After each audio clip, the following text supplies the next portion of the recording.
Մի միլիարդատեր այրի որոշում է ապրել, որպես սովորական մարդ իր դուստրերին տանում է պարզ ընթրիքի։ Սխալմամբ մի կին միանում է սեղանին, փոխում է երեկոն, լցնելով այն կարեկցանքով, ծիծաղով, անկեղծ ջերմությամբ։ Այդ համեստ ընթրիքի ընթացքում ծնվում է նոր ընտանիքի սկիզբը։ Երանի վրա գիշեր էր իջնում, երբ Հակոբ Վարդանյանը շտկում էր այն էժան փողկապը, որն առավոտյան էր գնել։ Հայելին արտացոլում էր մի մարդու, որը տարբերվում էր գործարար ամսագրերի շապիկներին հայտնվողից։ Առանց պատվերով կարված իտալական կոստյումի, առանց շվեյցարական ժամացույցի, առանց անթերի սանրվածքի։ Ընդամենը 42-ամյա մի մարդ, խորը մուգ շրջանակներով, աչքերի տակ հայացքով, որը կրում էր բազմաթիվ պատասխանատվությունների բեռը։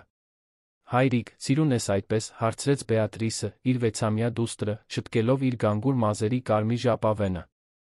Դու միշտ էլ գեղեցիկ ես, իմ արքայադուստր, պատասխանեց նա, դիտելով Բեատրիսի նրա երկվորյակ քրոջ, Բիանկայի արտացոլանքը, ով անուշադիր տիկնիկով էր խաղում սենյակի անկյունում։ Այն բնակարանը, որտեղ նրանք գտնվում էին, Մաշտոցի պողոտայի եռահարկ պենթհաուսը չէր, ոչ էլ Նորք Մարաշի առանձնատունը, ոչ էլ Սանի ամառանոցը։ Դա Կոնդ թաղամասում գտնվող մի փոքրիկ երկհարկանի տուն էր, որը պատկանում էր նրա մորը, տիկին Գոհարին, դերձակուհու, ով ամուսնու մահից հետո միայնակ էր մեծացրել իր որդուն։ Մի վայր, որը Հակոբը պահպանում էր անձեռնմխելի, որպես հիշողություն այն ժամանակների մասին, երբ երջանկությունը կախված չէր ֆինանսական հաշվետվություններից կամ բորսայի բաժնետոմսերից։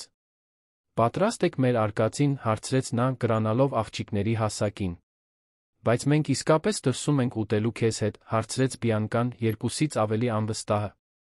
Տիկին Ռեգինան երբեք թույլ չի տալիս։ Ռեգինան տնային տնտեսուհին էր, ով աղջիկներին խնամում էր ծննդյան օրվանից։ Խիստ կերպաշտպանող, նա խստորեն հետում էր հոր ցուցումներին, Վարդանյան կայսրության ժառանգներին հեռու պահելու ուշադրության կենտրոնից ցանկացած վտանգից։ Այսօր այլ է, իմ սեր։ Այսօր մենք միայն երեքով ենք, որպես սովորական մարդիկ։ Հակոբը գիտեր, որ փորձը ռիսկային է։ Որպես Վարդանյան խմբի գործադիր տնօրեն, որը վերահսկում էր 12 ընկերություններ տեխնոլոգիայի վերականգնվող էներգիայի ոլորտներում, նրա դեմքը հայտնի էր ամբողջ երկրում։ Բայց Երանը չափազանց մեծ էր, այդ ավանդական թաղամասում, հագած պարզ հագուստ վարելով հորը պատկանող հին 1996 թվականի Լադա Ժիգուլին, նա ընդամենը մեկ սովորական հայ էր։ Ընտրված ռեստորանը գտնվում էր Կիլիկիա թաղամասում, մի իտալական ընտանեկան հաստատություն, որը գործում էր ավելի քան 50 տարի։ Ոչ մի Միշլենի աստղ կամ հայտնի սոմելիե։ Ընդամենը վանդակավոր սփռոցներով սեղաններ, հին ներգաղթյալների լուսանկարներով զարդարված պատեր, տնական լոլիկի սոուսի հրապուրիչ բույր։ Նրանք շուտ հասան, ինչպես պլանավորված էր։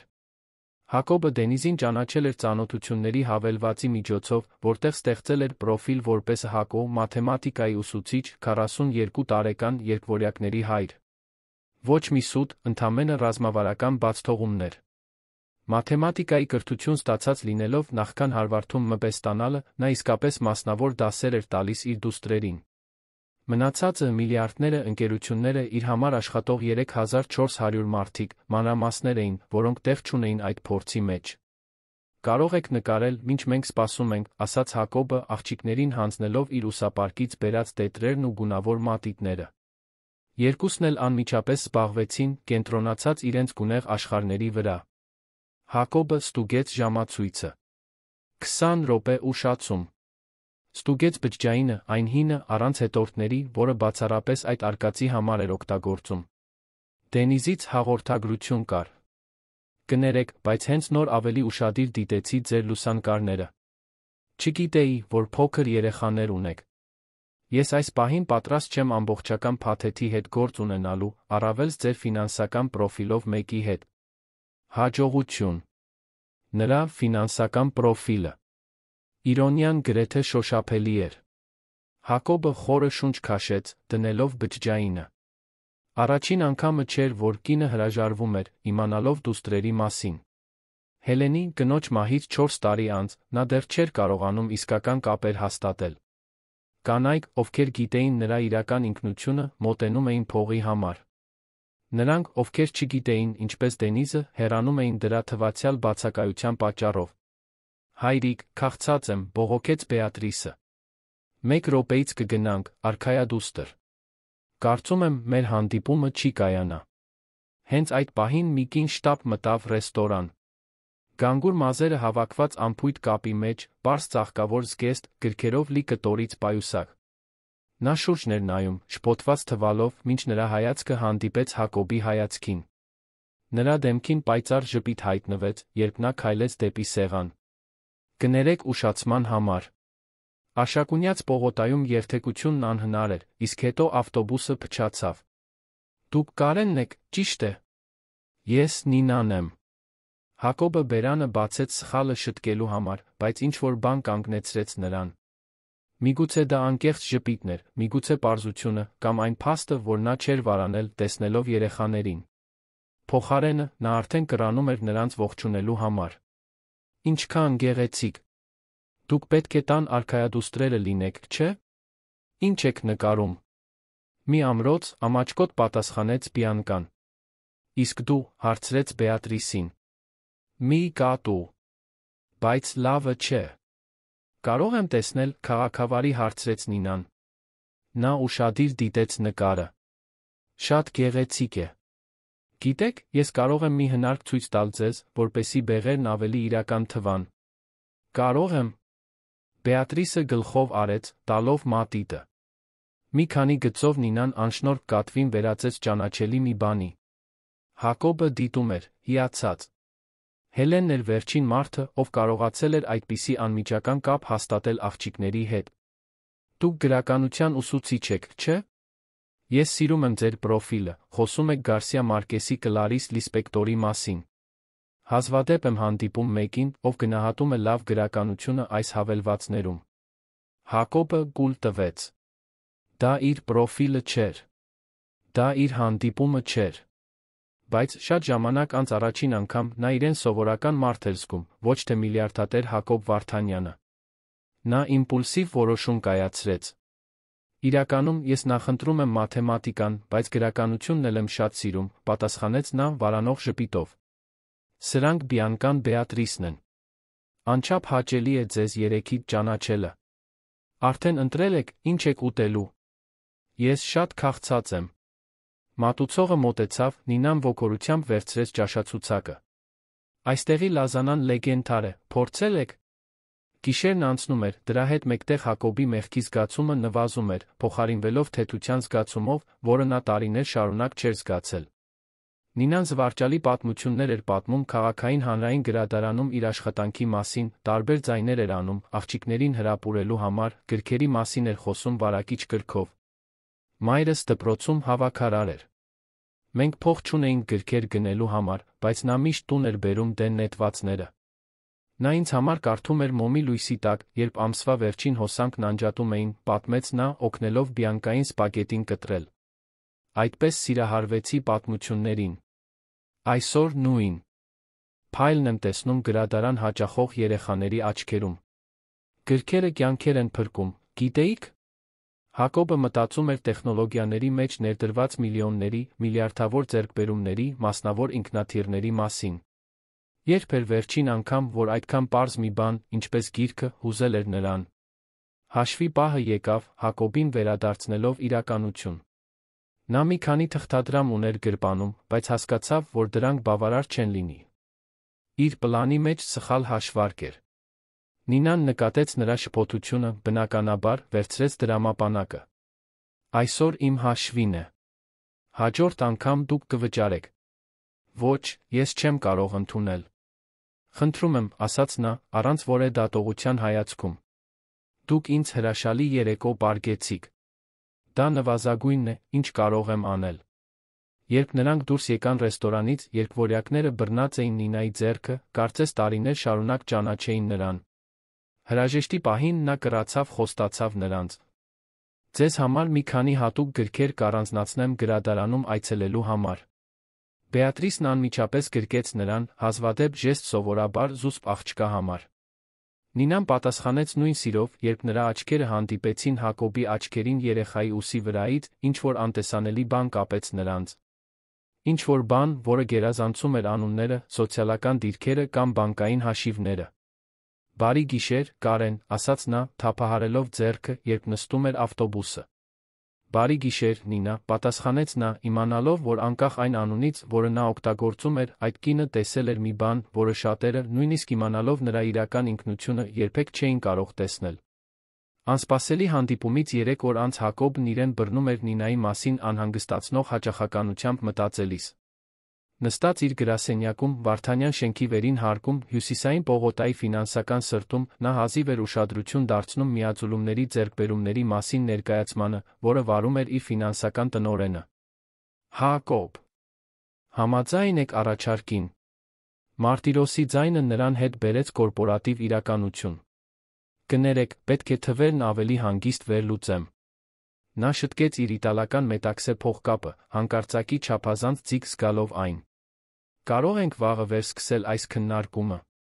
Թիմի հեռանալուց հետո Հակոբը մնաց ապակեպատ հանդիպումների սենյակում, դիտելով Երանի հորիզոնը։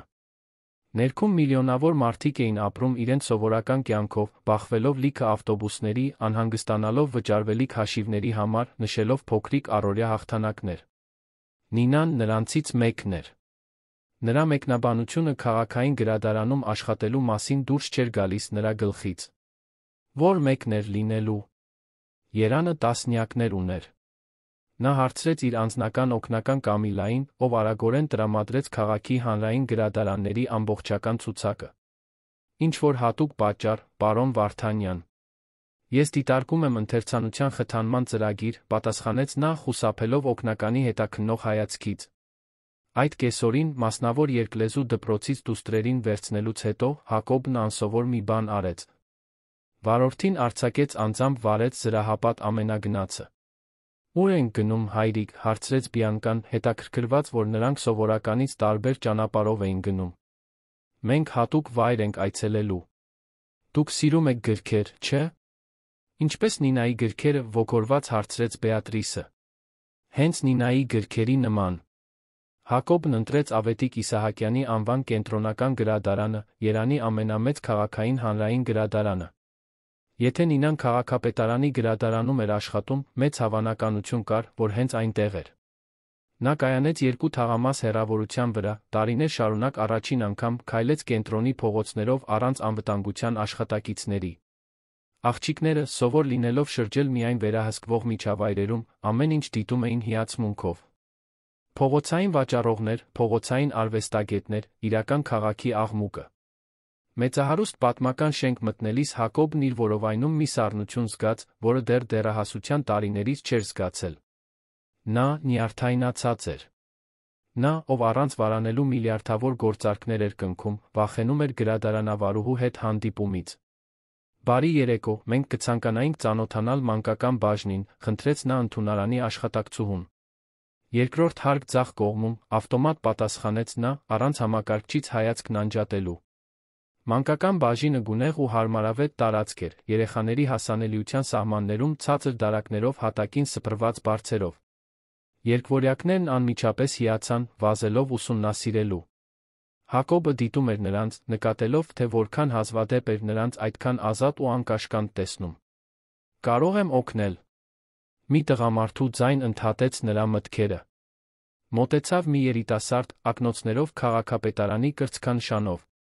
Ես Նինա անունով մի աշխատակցուհի եմ փնտրում։ Նա խոսել էր իմ դուստրերի համար մի քանի հատուկ գրքերի մասին։ Նինա Հովհաննիսյանը։ Նա աշխատում է ընդլայնման բաժնում, 4-րդ հարկում։ Նա համայնքային ծրագրերով է զբաղվում։ Հակոբը շնորհակալություն հայտնեց, զգալով, թե ինչպես է սիրտը արագանում։ Այժմ նա ազգանուն ուներ, Հովհաննիսյան։ Որքան սովորական, այնքան էլ հատուկ։ Աղջիկներ, եկեք էլի ուսումնասիրենք գրադարանը։ 4-րդ հարկում մթնոլորտը տարբեր էր։ Ավելի զուսպ, ուսումնական սեղաններով կենտրոնացած մարդկանցով։ Կողքի սենյակում, բաց դռան հետում, Հակոբը վերջապես տեսավ նրան։ Նինան նստած էր գրքերով ծածկված սեղանի մոտ, մեթոդական խնամքով կատալոգացնելով դրանք։ Գանգուր մազերը հավաքված էին նույն անփույթ կապի մեջ, ընթերցանության ակնոցները քթի ծայրին, շրթունքները անձայն շարժվում էին, երբ նա նշումներ էր անում։ Նինա, բացականչեց Բեատրիսը, նախքան Հակոբը կկարողանար զսպել նրան, վազելով դեպի կինը։ Նինան զարմացած բարձրացրեց աչքերը։ Նրա դեմքը շփոթությունից վերածվեց ճանաչման, իսկ հետո հասկացողության ամեն ինչ վայրկյանների ընթացքում։ Նա բարձրացավ, շտկելով պարզ զգեստը։ Բար Բեատրիս, պատասխանեց նա անկեղծ ժպիտով, կրանալով գրկելու նրան։ Ապա նա հայացքը հառեց Հակոբին, արտահայտությամբ, որը խառնում էր հետաքրքրությունն ու ինչ-որ ավելի խորը բան։ Կարեն, չէի սպասում ձեզ այստեղ տեսնել։ Մենք եկանք գրքեր փնտրելու, ամաչկոտ մոտենալով բացատրեց Բիանկան։ Իսկապես։ Նինան իր հայացքը նորից ուղղեց Հակոբին, հոնքը բարձրացնելով։ Ինչ հետաքրքիր զուգադիպություն։ Աղջիկներ, ինչու չեք ուսումնասիրում այդ գրքերը այնտեղ, Հակոբը մատնանշեց մոտակա դարակը։ Երբ երեխաները հեռացան, նա խորը շունչ քաշեց։ Ես պետք է կրկին տեսնեի ձեզ։ Եվ իմանալ, թե որտեղ եմ աշխատում, եղավ այն միջոցը, որը դուք գտաք։ Նա ձեռքերը ծալեց, բայց բարկացած չէր թվում։ Կարեն, եթե դա իսկապես ձեր անունն է։ Հակոբ, ուղեց նա, զգալով, թե ինչպես է մի բեռ թեթանում նրա ուսերից։ Հակոբ Վարդանյան։ Նինան մի պահ անտարբեր մնաց, ապա նրա աչքերում ճանաչման կայծ հայտնվեց։ Այդ Հակոբ Վարդանյանը։ Գործարար։ Ամսագրերից։ Ֆորբսի ցուցակից։ Նա անհավատալի ծիծաղեց։ Ոչ, դուք կատակում եք։ Ցավոք, ոչ։ Նա երկար դիտեց նրան, կարծես փորձելով հաշտեցնել ռեստորանի պարզ մարդուն այն հանրային դեմքի հետ, որին ինքը ճանաչում էր վերնագրերից։ Ինչու էր խաբեությունը։ Ինչ-որ տեսակի սոցիալական փորձ, աղքատ մահկանացուների վրա ծիծաղելու համար։ Ոչ, բողոքեց Հակոբը, հանկարծակի հուսահատ զգալով, որ նա հասկանա։ Դա փորձ էր իրական բան գտնելու։ Մեկին, ով ինձ կտեսներ որպես մարդ, ոչ թե որպես բանկային հաշիվ։ Եվ սուտը թված իսկության ճանապարհը։ Նրա տոնը հաստատուն էր, բայց նրա աչքերում կար մի քնքշություն, որը Հակոբին թույլ հույս էր տալիս։ Ես ոչ մի կարևոր բանի մասին չեմ ստել։ Ես մաթեմատիկոս եմ իմ կրթությամբ։ Ես միայնակ հայր եմ։ Ես իմ դուստրերին ամեն ինչից շատ եմ սիրում։ Միակ տարբերությունն այն է, որ հանրակրթական դպրոցում դասեր տալու փոխարեն, ես մի քանի ընկերություններ եմ ղեկավարում։ Մի քանի ընկերություններ, կրկնեց Նինան, գլուխը թափահարելով զայրույթի զվարճանքի խառնուրդով։ 12 բազմազգ կոնգլոմերատներ, ինչպես հիշում եմ վերջին զեկույցից։ Դուք կարդացել եք իմ մասին։ Ես գրադարանում եմ աշխատում, Հակոբ։ Ես կարդում եմ ամեն ինչի մասին։ Նա հառաչեց, նայելով աղջիկներին, ովքեր նկարազարդ գրքեր էին թերթում։ Նրանք հրաշալի են։ Եվ իսկապես երջանիկ են թվում այստեղ, հեռու ուշադրության կենտրոնից։ Հազվադեպ եմ նրանց այդպիսին տեսնում, խոստովանեց նա։ Հելենին կորցնելուց հետո նրանք պաշտպանության փուչիկի մեջ են ապրել։ Ինչպես ես։ Նինանս մի պահ դիտեց նրան, ապա նրա արտահայտությունը մեղմացավ։ Ինչ եք ուզում ինձնից, Հակոբ Վարդանյան։ Մի հնարավորություն։ Մի սուրճ։ Մի անկեղծ զրույց, այս անգամ։ Ինչու ես։ Պետք է հարյուրավոր բարդ կանայք շարված լինեն Երանի ամենացանկալի միլիարդատերին հանդիպելու համար։ Որովհետև դուք հոգացիք իմ դուստրերի մասին, նախքան ինձ մասին հոգալը։ Որովհետև ծիծաղեցիք, երբ սպագետին ընկավ ձեր զգեստի վրա, փոխանակ տեսարան ստեղծելու։ Որովհետև վճարեցիք ընթրիքի համար, երբ կարծեցիք, թե ես միջոցներ չունեմ, առանց ինձ դրա համար ավելի քիչ զգալ տալու։ Նինան շեղեց հայացքը, տեսանելիորեն ազդված նրա խոսքերից։ Վաղը իմ ազատ օրն է, ասաց նա վերջապես։ Ես կլինեմ հաղթանակի զբոսայգում, լճի մոտ, ժամը 10-ին։ Բերեք աղջիկներին մի լավ պիկնիկ։ Եվ, Հակոբ, նա լրջորեն նայեց նրան։ Այլս ոչ մի սուտ, խնդրում եմ։ Նույնիսկ բացթողումներով չէ։ Հաջորդ օրը, կատարյալ շաբաթ օրվա կապույտ երկնքի տակ, Հակոբն անձամբ պատրաստեց պիկնիկի զամբյուղը Ռեգինայի, տնային տնտեսուհու զարմանքին։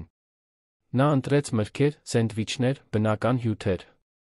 Ոչ մի շքեղություն, ոչ մի բան, որը չէր կարող պատրաստել ցանկացած սովորական հայր։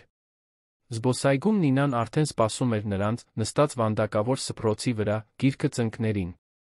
Նա ջինսեր, պարզ շապիկ սպորտային կոշիկներ էր հագած։ Առանց դիմահարդարման, առանց զարդերի, ընդամենը ինքը։ Աղջիկներին տեսնելիս նրա դեմքը լուսավորվեց։ Նրանք վազեցին դեպի նա, կարծես հին ընկերներ լինեին, որոնք նորից էին հանդիպում։ «Ձեզ համար մի բան եմ բերել», ասաց Նինան, պայուսակից հանելով 2 գունեղ գիրք։ «Սա կոչվում է անհայտ մասը, իսկ սա գույների հրեշը։ Նրանք զգացմունքների դրանց հետ գործ ունենալու մասին են։ Կարող եք մեզ համար կարդալ», խնդրեց Բիանկան։ «Իհարկե, կարող եմ»։ Հակոբը դիտում էր Նինային, երբ նա կարդում էր իր դուստրերի համար, տարբեր ձայներ անելով, կանգ առնելով նկարազարդումները քննարկելու համար, անվերջ համբերությամբ պատասխանելով հարցերին։ Տեսարանն այնքան բնական էր, այնքան զերծ արհեստականությունից, որ թվում էր, թե այլ կյանքից է, մի կյանք, որը նա չգիտեր, որ ցանկանում էր մինչ այդ պահը։ Այն բանից հետո, երբ աղջիկները շեղվեցին, լճի բադերին կերակրելով, միշտ Հակոբի ուշադիր հայացքի տակ, նա Նինան վերջապես զրուցեցին։ Նա պատմեց իր հոր կողմից կառուցված կայսրությունը կառավարելու ճնշման մասին, Հելենի անրիզմի զոհ դառնալու հանկարծակի մահից հետո 2 դուստրերին միայնակ մեծացնելու դժվարության մասին։ «Ինչպես եք կարողանում հավասարակշռել այս ամենը», անկեղծորեն հետաքրքրված հարցրեց Նինան։ «Միշտ չէ, որ կարողանում եմ», խոստովանեց նա, անկեղծությամբ, որը պահում էր միայն իր համար։ «Երբեմն վախենում եմ, որ բավականաչափ ներկա չեմ նրանց համար։ Որ նրանք կմեծանան արտոնություններով շրջապատված, բայց զուրկ իրական փորձառություններից»։ Նինան լսում էր, առանց դատելու, փոխարենը կիսվելով իր սեփական կյանքի պատմություններով։ Համեստ մանկությունը Երանի ծայրամասում, միայնակ մայրը, ով 2 աշխատանք էր անում, մոմի լույսի տակ սովորելու գիշերները, գրադարանավարության ֆակուլտետի կրթաթոշակը, շրջիկ գրադարանների ծրագիր ստեղծելու երազանքը կարիքավոր համայնքների համար։ «Գրքերը իմ փախուստն ու փրկությունն էին», բացատրեց նա։ «Ես ուզում եմ դա տալ այլ երեխաներին։ Ցույց տալ, որ նրանք կարող են երազել այն հորիզոնից այն կողմ, որը տեսնում են»։ Երբ առը սկսեց մայր մտնել, նրանցից ոչ ոք չէր ուզում, որ օրը ավարտվի։ Աղջիկները, հոգնած ու երջանիկ, քնեցին մեքենայում, հետդարձի ճանապարհին։ Նինային աչափնյակում, քաղաքի հյուսիսային մասում գտնվող իր համեստ բնակարան տանելիս, Հակոբն աճող վստահություն զգաց։ Այդ կինը, իր անկեղծ պարզությամբ առատաձեռն սրտով, դանդաղորեն քանդում էր այն պատերը, որոնք նա կառուցել էր իր սրտի շուրջ։ «Շնորհակալություն օրվա համար», ասաց նա, չիմանալով, թե ինչպես արտահայտի այն զգացմունքների փոթորիկը, որը պատել էր նրան։ Նինան ժպտաց, այն պայծառ ժպիտով, որն առաջին անգամ գրավել էր նրա ուշադրությունը։ «Շնորհակալություն անկեղծ լինելու համար, վերջապես»։ Երբ նա կռացավ, հրաժեշտի համբույր տալու նրա դեմքին, բամբասանքի ամսագրի կողմից վարձված լուսանկարիչը, ով հետել էր մեքենային զբոսայգուց, ֆիքսեց պահը։ Նրանցից ոչ ոք չնկատեց աննկատելի լուսաբռնկիչը, որը հաջորդ օրերին փոթորիկ կառաջացներ նրանց նոր կապված կյանքերում։ Երկուշաբթի առավոտյան Նինայի հեռախոսը անդադար զանգում էր։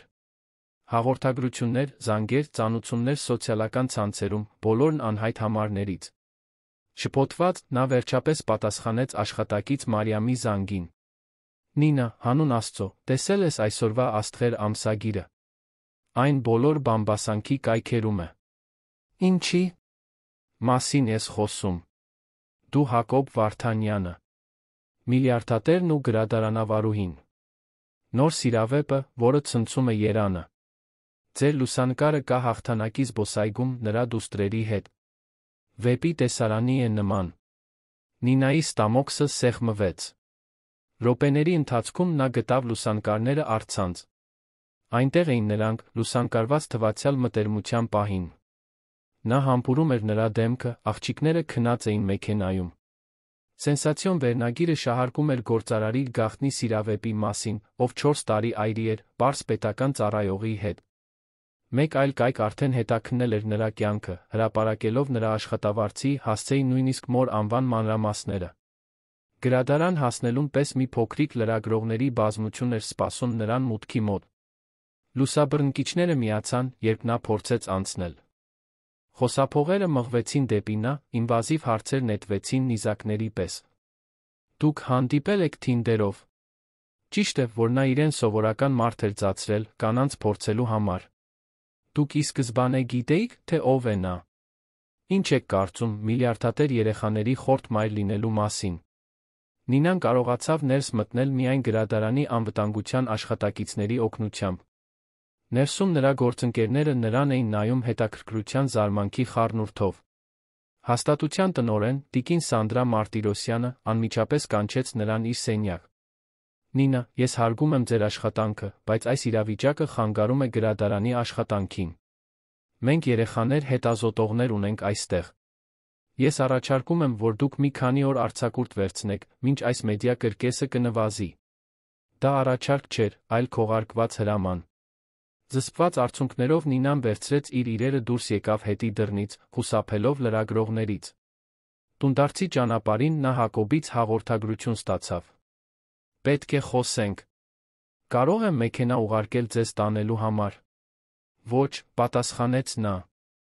Ինձ տարածություն է պետք այս ամենը մարսելու համար։ Իր գրասենյակում Հակոբը բախվում էր իր սեփական փոթորկին։ Գորգ Դանիելյանը, Վարդանյան խմբի հանրային կապերի տնօրենը, նյարդային կոլապսի շեմին էր թվում։ Հակոբ, մենք պետք է անմիջապես պաշտոնական հաղորդագրություն տարածենք։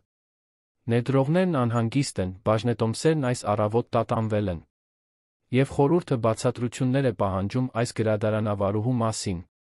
Նրա անունը Նինա է, ծառնությամբ պատասխանեց Հակոբը։ Եվ իմ անձնական կյանքը խորհրդի գործը չէ։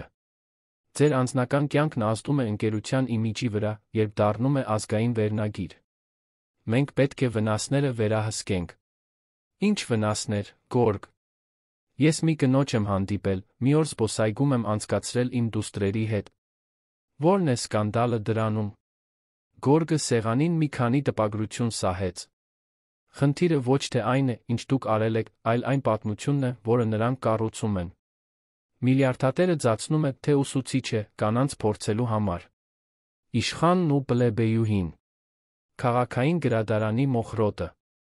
Մամուլը դա վերածում է հեքիաթի, խաբեության մանիպուլյացիայի տարրերով։ Հակոբը ձեռքով անցկացրեց դեմքին, հյուծված։ Եվ ո՞րն է ձեր առաջարկը։ Մենք հաղորդագրություն ենք տարածում, ասելով, որ դուք ընդամենը ընկերներ եք։ Մենք բացառիկ հարցազրույց ենք առաջարկում ազգ-ին պատմությունը վերահսկելու համար։ Միգուցե առատաձեռն նվիրատվություն հանրային գրադարաններին ցույց տալու համար, որ դուք միշտ հետաքրքրված եք եղել գրականությամբ։ Ես Նինային որպես մարքեթինգային ռազմավարություն չեմ օգտագործի, կտրեց Հակոբը։ Եվ ես չեմ ստի իմ զգացմունքների մասին բաժնետերերին գոհացնելու համար։ Գորգը զարմացած նայեց նրան։ Զգացմունքներ։ Հակոբ, դուք հազիվ եք ճանաչում այդ կնոջը։ Ես բավականաչափ գիտեմ հասկանալու համար, որ նա ավելի շատ հարգանքի է արժանի, քան այստեղ տեսնում ենք։ Հենց այդ պահին աճապնյակում գտնվող երկու սենյականոց բնակարանում Նինան փորձում էր հանգստացնել մորը հեռախոսով։ Մայրիկ, դա ամենին էլ այն չէ, ինչ նրանք ասում են։ Դա ընդամենը մի թյուրիմացություն էր, որը վերածվեց այլ բանի։ Ինչպես այլ բանի, Նինա։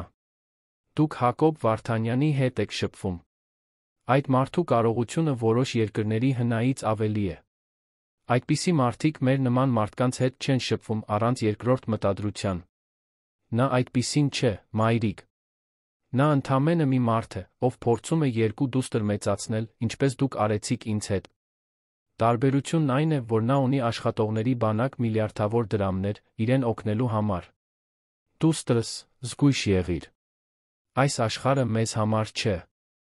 Տիկին Զաբելի խոսքերը արձագանքում էին մի մտահոգության, որը Նինան նույնպես զգում էր։ Տարբեր աշխարհներ, անհամատեղելի իրականություններ։ Ինչպես հնարավոր կլիներ որը իրական բան կառուցել այս հանգամանքներում։ Գիշերը դռան թակոցը ընդհատեց նրա մտքերը։ Բացելիս նա տեսավ կոստյումով մի անվտանգության աշխատակցի։ Տիկին Հովհաննիսյան։ Ես ձեզ համար ծանրոց ունեմ։ Դա մի պարզ տուփ էր, ձեռագիր գրությամբ։ Կներեք քաոսի համար։ Աղջիկներն այսպես արեցին ձեզ համար։ Հակոբ։ Տուփի ներսում Բիանկայի Բեատրիսի արած նկարներն էին։ Գունեղ ամրոցներ, ամեն գույնի կատուներ, մանկական նկարազարդումների մեջ 4 մարդու կոպիտ դիմանկար, ձեռք ձեռքի տված։ Մի բարձրահասակ տղամարդ, երկու փոքրիկ աղջիկ գանգուր մազերով մի կին։ Ներքում մանկական ձեռագրով։ Մեր ընտանիքը։ Նինան նստեց հյուրասենյակի հատակին, նկարը կրծքին սեղմած, արցունքները լուր հոսում էին։ 3 օր անցավ առանց կապի։ Նինան զանգ ստացավ գրադարանից, որտեղ հայտնեցին, որ նրան ժամանակավորապես տեղափոխում են վարչական բաժին, հեռու հանրությունից, իր իսկ անվտանգության համար։ Գործնականում դա նրան հետնաբեմում թաքցնելու միծ էր։ Նրա կյանքը վերաշարադրվում էր առանց նրա թույլտվության, նրա ինքնությունը նվազեցվում էր մինչ միլիարդատերի գրադարանավարուհին։ Չորրորդ գիշերը, երբ մամուլի ճնշումը վերջապես նվազել էր, Նինան դռան մեկ այլ թակոց լսեց։ Վախեցած, նա նայեց դռան աչքից, սպասելով տեսնելուս մեկ համառ լրագրողի։ Փոխարենը նա տեսավ Հակոբին, ոչ թե ամսագրերի անթերի կոստյումով գործարարին, այլ պարզ մարդուն, ում ինքը ճանաչել էր ռեստորանում, ջինսերով պարզ վերնաշապիկով։ Նրա կողքին Բիանկան Բեատրիսը նոր նկար էին բռնած։ Նինան դանդաղ բացեց դուռը, զգալով, թե ինչպես է սիրտը թռչում։ Բար, ասաց նա, այնքան խոցելի թվալով, որքան երբեք չէր պատկերացրել, որ այդքան հզոր մարդը կարող է թվալ։ Աղջիկները կարոտել էին ձեզ։ Ես նույնպես։ Մենք մեկ նկար ենք արել, հայտարարեց Բեատրիսը, մեկնելով թուղթը։ Դա գունեղ գրադարան էր, լի երջանիկ երեխաներով։ Կենտրոնում նույն գանգուր մազերով կինն էր, գիրքը ձեռքին։ Դուք պատմություններ եք պատմում, բացատրեց Բիանկան։ Դուք նորից պատմություններ կպատմեք մեզ։ Նինան զգաց, թե ինչպես է կոկորդը սեղմվում։ Ներս եկեք, վերջապես կարողացավ ասել։ Փոքրիկ բնակարանը գրքերով լի դարակներով բույսերով զարդարված, չափազանց փոքր էր թվում Հակոբի ներկայությունն ընդունելու համար։ Նա հետաքրքրությամբ դիտում էր տարածքը, նկատելով Նինայի մոր լուսանկարները, շրջանակված դիպլոմները, իր կողմից հիացած հեղինակների ստորագրված գրքերի շապիկները։ Աղջիկները կարող են մի պահ հեռուստացույց դիտել, հարցրեց Նինան։ Իհարկե, պատասխանեց Հակոբը։ Աղջիկներ, լավ պահվեք, լավ։ Երբ նրանք վերջապես մենակ մնացին փոքրիկ խոհանոցում, լռությունը ծանրացավ նրանց միջ։ Ինչպե՞ս եք, վերջապես հարցրեց նա։ Ինձ հեռացրել են հանրության հետ աշխատանքից։ Իմ հեռախոսը անդադար զանգում է։ Ես ստանում եմ անպարկեշտ առաջարկներից մինչ իմ պատմությունը վաճառելու առաջարկներ։ Որոշ լրագրողներ ոտնձգություն են անում իմ մոր նկատմամբ։ Նա խորը հառաչեց։ Բացի այդ, ես հրաշալի եմ։ Նինա, ես շատ եմ ցավում։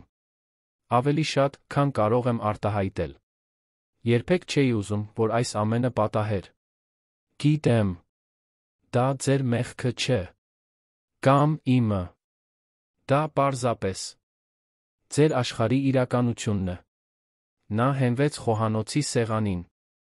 Մի աշխարհ, որը իմը չէ, Հակոբ։ Պարտադիր չէ, որ այդպես լինի, նա մի քայլ արեց դեպի նա։ Ես կարող եմ պաշտպանել ձեզ։ Ես կարող եմ օգտագործել իմ ազդեցությունը։ Ինչի՞ համար։ Լռեցնել մամուլը։ Հետ գնել իմ գաղտնիությունը։ Դա միայն կհաստատի այն, ինչ բոլորն ասում են։ Որ ես ինչ-որ տեսակի բարեգործական նախագիծ եմ հզոր մարդու համար։ Ես ձեզ այդպես չեմ տեսնում։ Ինչպես եք տեսնում ինձ, ուրեմն։ Հարցը կախված մնաց նրանց միջ, լի հնարավորություններով։ Հակոբը զգուշությամբ ընտրեց իր խոսքերը։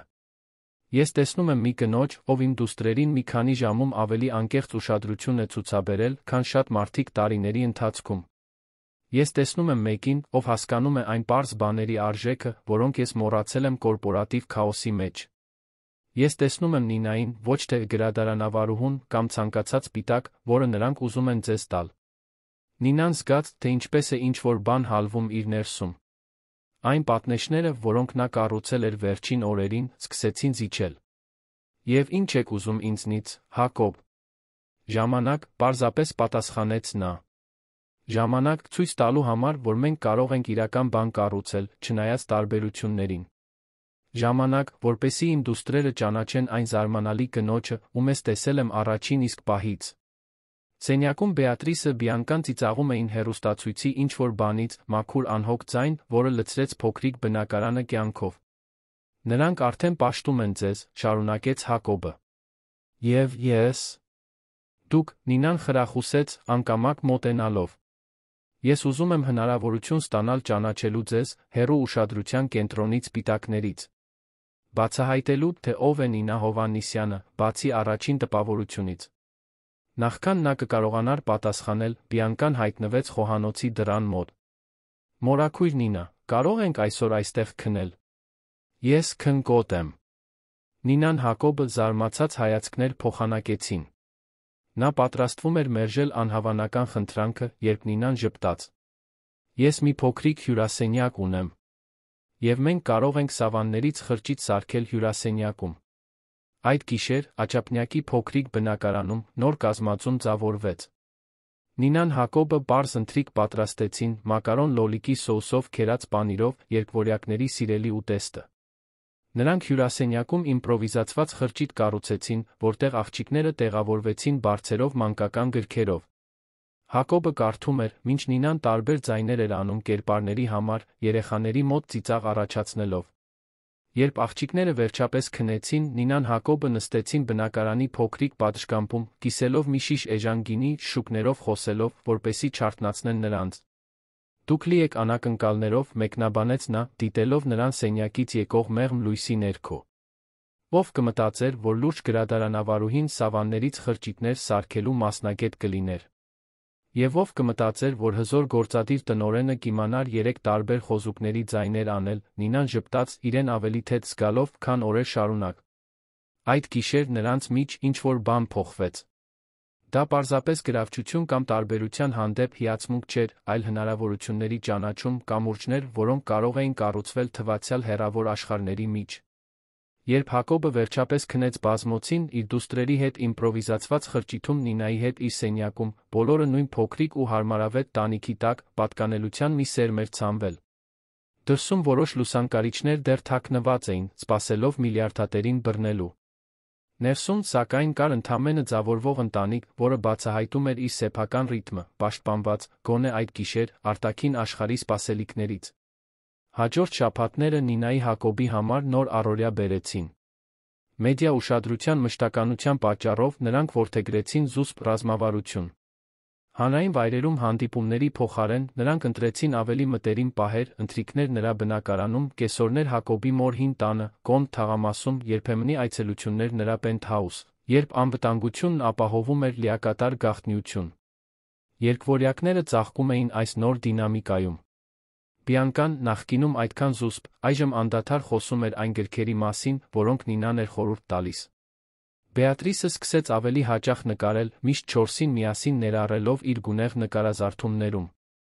Աղջիկները սկսեցին հաճախել այն փոքրիկ հանրային դպրոցը, որտեղ Նինան շաբաթ օրերին կամավորական պատմություններ պատմելու ծրագիր էր իրականացնում, շփվելով բոլոր սոցիալական խավերի երեխաների հետ, առանց այն հետաքրքրասեր հայացքների, որոնք սովորաբար գրավում էին։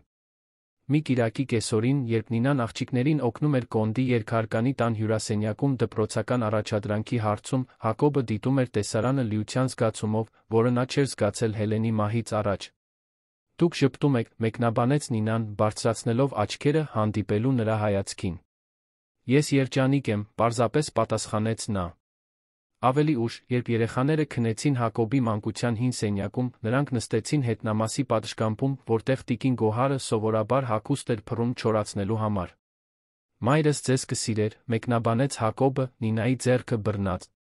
Նա միշտ ասում էր, որ մարդու արժեքը չափվում է նրանով, ինչ նա կառուցում է, ոչ թե նրանով, ինչ նա ունի։ Եվ ինչ եք կառուցում դուք, Հակոբ Վարդանյան, հարցրեց Նինան, այն անկեղծությամբ, որը նրան այդքան էր զինաթափում։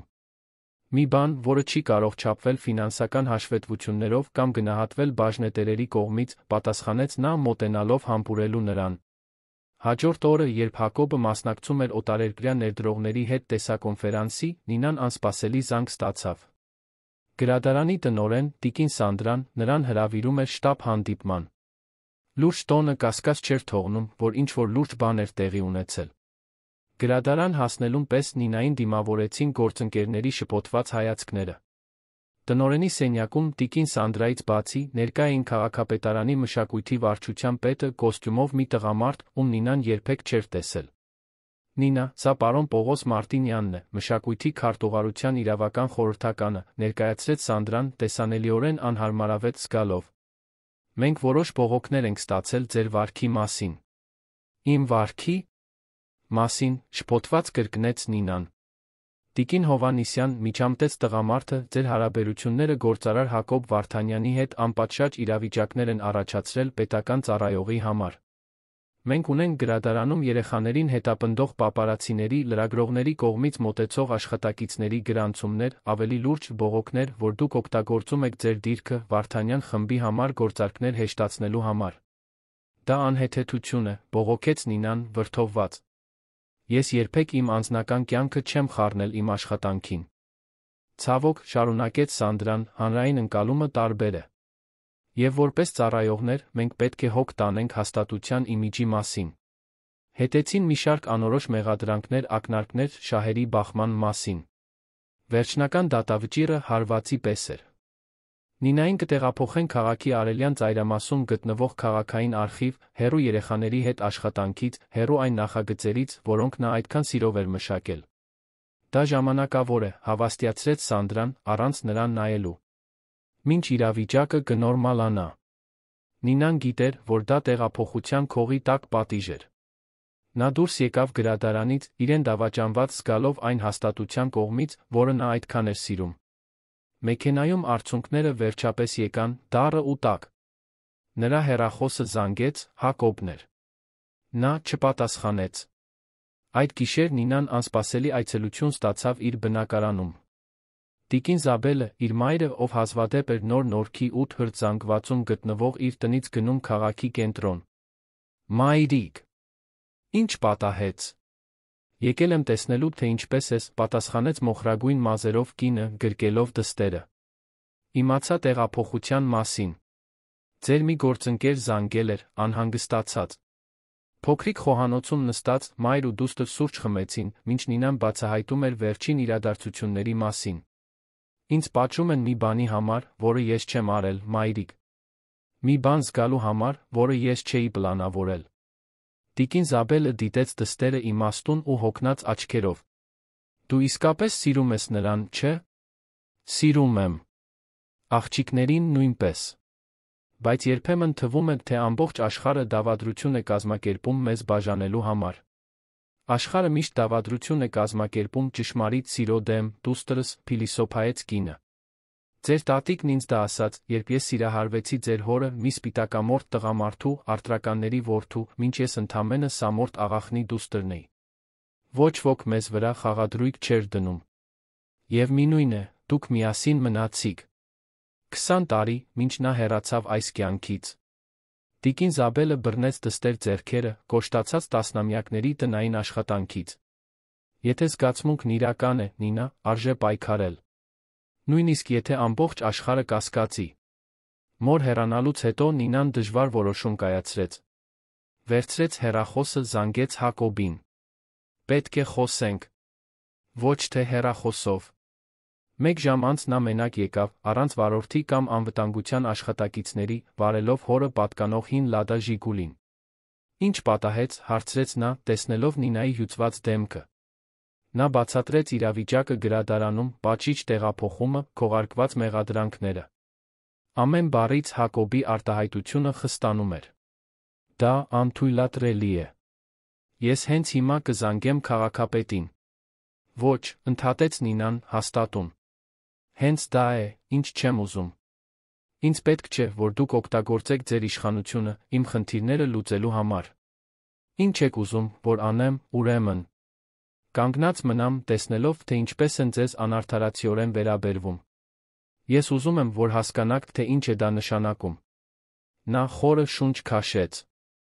Հակոբ, մեր աշխարհները չափազանց տարբեր են։ Մինչ մենք միասին ենք, ինձ միշտ կդիտարկեն որպես մեկին, ով ձեզ հետ է շահից դրդված, իսկ դուք միշտ կլինեք այն հզոր մարդը, ով կարող է ցանկացած խնդիր լուծել մեկ հեռախոսազանգով։ Ուրեմն, ինչ եք ասում։ Որ մենք պետք է հանձնվենք։ Հարցը կախված մնաց նրանց միջ, լի տառապանքով։ Նինան նայեց իր դիմացի մարդուն, ոչ թե գործարար ամսագրերի միլիարդատերին, այլ նվիրված հորը, դերձակուհու որդուն, այն մարդուն, ով մակարոն էր պատրաստում դուստրերի համար քնելուց առաջ պատմություններ էր կարդում։ Ես ասում եմ, որ մենք պետք է գտնենք մի հավասարակշռություն, որը մերն է, ոչ թե արտաքին աշխարհի կողմից պարտադրված։ Հակոբը նստեց նրա կողքին փոքրիկ բազմոցին, իր ձեռքերը նրա ձեռքերի մեջ առնելով։ Ինչ եք իսկապես ուզում, Նինա։ Առանց ինձ, աղջիկների, աշխատանքի կամ լրատվամիջոցների մասին մտածելու։ Ինչ եք դուք, Նինա Հովհաննիսյանը, ցանկանում ձեր կյանքի համար։ Հարցը նրան զարմացրեց։ Որքան ժամանակ էր, որ նա չէր մտածել միայն իր ցանկությունների մասին։ Համալսարանից հետո, միգուցե։ Այն բանից հետո, երբ նա 3 տարի առաջ ազդրի վիրահատությունից հետո ստանձնել էր տիկին Զաբելի խնամքը։ Այն բանից հետո, երբ նա ամբողջությամբ նվիրվել էր գրադարանի նախագծերին, հրաժարվելով այլ քաղաքներում հնարավորություններից։ Ես ուզում եմ փոփոխություն մտցնել երեխաների կյանքում, վերջապես պատասխանեց նա։ Ես ուզում եմ պատմություններ տանել այն վայրեր, ուր գրքերը հեշտությամբ չեն հասնում։ Ես երազում եմ շրջիկ գրադարանի մասին, որը կարող է գնալ ծայրամասեր, անբավարար միջոցներով դպրոցներ, մեկուսացված համայնքներ։ Հակոբի աչքերը փայլեցին։ Իսկ եթե մենք կարողանայինք իրականացնել այդ երազանքը։ Ինչպես։ Անկախ հիմնադրամ։ Առանց կապի Վարդանյան խմբի հետ, առանց իմ անվան։ Մի բան, որը ստեղծված ղեկավարվում է ձեր կողմից, լիակատար ինքնավարությամբ։ Հակոբ, ես չեմ ուզում, որ դուք ֆինանսավորեք իմ նախագծերը։ Դա միայն կհաստատի այն, ինչ բոլորը մտածում են։ Ես բարեգործության մասին չեմ խոսում, Նինա։ Ես խոսում եմ գործընկերության մասին։ Միասին մի բան կառուցելու մասին, մի բան, որն ավելի մեծ է, քան մենք երկուսս։ Հաջորդ շաբաթներին գաղափարը ձևավորվեց։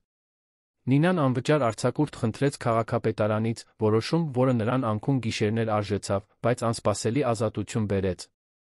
Հակոբի աննկատ օգնությամբ, բայց հիմնականում օգտագործելով իր սեփական կապերը մշակութային ոլորտում, նա ստեղծեց պատմությունների քարավանը շրջիկ գրադարանների նախագիծ, որը գրքեր պատմություններ կտաներ Երանի ծայրամասերի հանրակրթական դպրոցներ համայնքներ։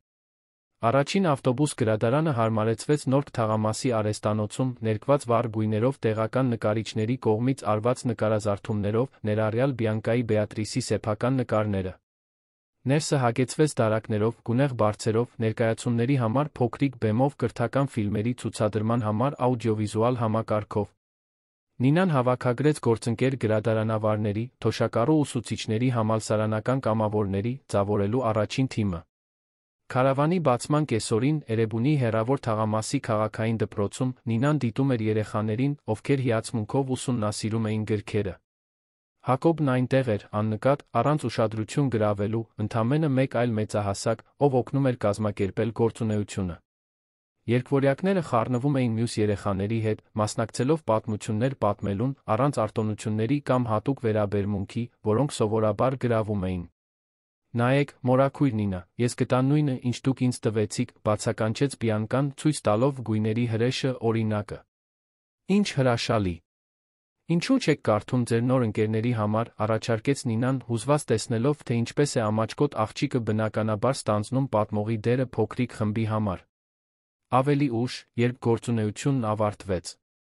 Երեխաները վերադարձան իրենց տներ, Նինան Հակոբը նստեցին գունեղ ավտոբուսի աստիճաններին, դիտելով մայրամուտը Երանի ծայրամասում։ Դուք երջանիկ եք, հարցրեց նա։ Ավելի շատ, քան պատկերացնում էի, որ հնարավոր է, պատասխանեց նա, գլուխը հենելով նրա ուսին։ Երկվորյակները խաղում էին մի քանի մետր հեռավորության վրա, տիկին Զաբելի ուշադիր հայացքի տակ, ով եկել էր դստեր մեծ օրը պատվելու։ Տիկինը ոգորված զրուցում էր Ռեգինայի աղջիկների տնային տնտեսուհու հետ, բաղադրատոմսեր պատմություններ փոխանակելով երեխաների չարաճճությունների մասին։ Ուղղակի նայեք նրանց, մեկնաբանեց Նինան, մատնանշելով իր մորը Հակոբի աշխատակցին, ովքեր այժմ ծիծաղում էին որպես հին ընկերներ։ Ով կմտածեր։ Տարբեր աշխարհներ, նույն մարդիկ, փիլիսոփայեց Հակոբը։ Հենց այդ պահին Բեատրիսը վազելով մոտեցավ, նկարը ձեռքին։ Նայեք, ինչ եմ արել։ Դա ավտոբուս գրադարանի գունեղ նկարազարդումն էր, Նինան վարորդի պատուհանից շուրջ բոլորը ժպտացող երեխաների բազմություն։ Վերին անկյունում նա թեք տառերով գրել էր. Մայրիկի քարավանը։ Նինան սառեց, կարդալով բառերը, նյարդայնորեն նայելով Հակոբին։ Առաջին անգամն էր, որ աղջիկներից մեկն իրեն այդպես էր կոչում։ Նա ժպտաց, մեղմորեն սեղմելով նրա ձեռքը, տալով նրան լուռ վստահություն, որ ամեն ինչ կարգին է։ Շատ գեղեցիկ է, իմ սեր, պատասխանեց Նինան, գրկելով աղջկան, արցունքներն աչքերին։ Այդ գիշեր, տիկին Զաբելին տուն տանելուց ավտոբուս գրադարանը վարձակալած անվտանգ ավտոտնակ տանելուց հետո, Նինան ընդունեց Հակոբի պենթհաուսում քնելու հրավերը։ Աղջիկներն արդեն սովոր էին նրա երբեմնի ներկայությանը, բայց այս անգամ այլ էր զգում։ Երբ երեխաները վերջապես քնեցին պատմությունների նստաշրջանից հետո, Նինան Հակոբը նստեցին համայնապատկերային պատշգամբում, որն առաջարկում էր լուսավորված քաղաքի հիասքանչ տեսարան։ Բեատրիսն ինձ այսօր մայրիկ կոչեց, մեկնաբանեց Նինան, դեռ մարսելով հույզը։ Դա ձեզ անհանգստացնում է։ Մի փոքր վախեցնում է։ Դա հսկայական պատասխանատվություն է։ Հակոբը նրա ձեռքերը վերցրեց իր ձեռքերի մեջ։ Նինա, դուք արդեն նվաճել եք այդ տեղը նրանց սրտերում։ Եվ իմում։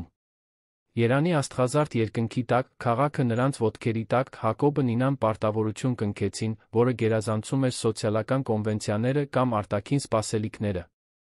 Դա հեքիաթ չէր արքայազնի պլեբեյուհու միջ, ինչպես մամուլը համառորեն փորձում էր պատկերել։ Դա երկու մարդու իրական պատմություն էր, ովքեր, չնայած ծագման տարբերություններին, կիսում էին էական արժեքներ նոր բան կառուցելու քաջություն, միասին։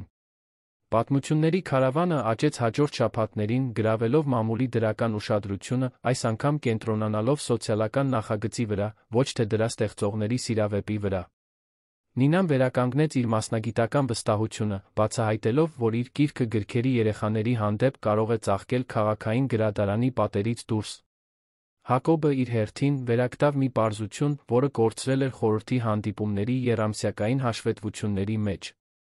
Նա սկսեց ավելի շատ ժամանակ հատկացնել դուստրերին, պատվիրակել պարտականությունները ընկերությունում, պարբերաբար այցելել Կոնդի այն երկհարկանի տունը, որտեղ մեծացել էր։ Նինայի ներկայությունը նրա կյանքում պարզապես սիրավեպ չէր, այլ մշտական հիշեցում այն արժեքների մասին, որոնք նրա մայրը, տիկին Գոհարը, սովորեցրել էր նրան։ Մի կիրակի կեսօրին, երբ Նինան աղջիկներին օգնում էր Կոնդի երկհարկանի տան հյուրասենյակում դպրոցական առաջադրանքի հարցում, Հակոբը դիտում էր տեսարանը լիության զգացումով, որը նա չէր զգացել Հելենի մահից առաջ։ Դուք ժպտում եք, մեկնաբանեց Նինան, բարձրացնելով աչքերը հանդիպելու նրա հայացքին։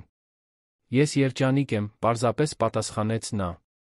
Ավելի ուշ, երբ երեխաները քնեցին Հակոբի մանկության հին սենյակում, նրանք նստեցին հետնամասի պատշգամբում, որտեղ տիկին Գոհարը սովորաբար հագուստ էր փռում չորացնելու համար։ Մայրս ձեզ կսիրեր, մեկնաբանեց Հակոբը, Նինայի ձեռքը բռնած։ Նա միշտ ասում էր, որ մարդու արժեքը չափվում է նրանով, ինչ նա կառուցում է, ոչ թե նրանով, ինչ նա ունի։ Եվ ինչ եք կառուցում դուք, Հակոբ Վարդանյան, հարցրեց Նինան, այն անկեղծությամբ, որը նրան այդքան էր զինաթափում։ Մի բան, որը չի կարող չափվել ֆինանսական հաշվետվություններով կամ գնահատվել բաժնետերերի կողմից, պատասխանեց նա մոտենալով համբուրելու նրան։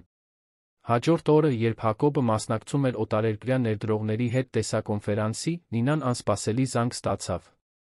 Գրադարանի տնօրեն, տիկին Սանդրան, նրան հրավիրում էր շտապ հանդիպման։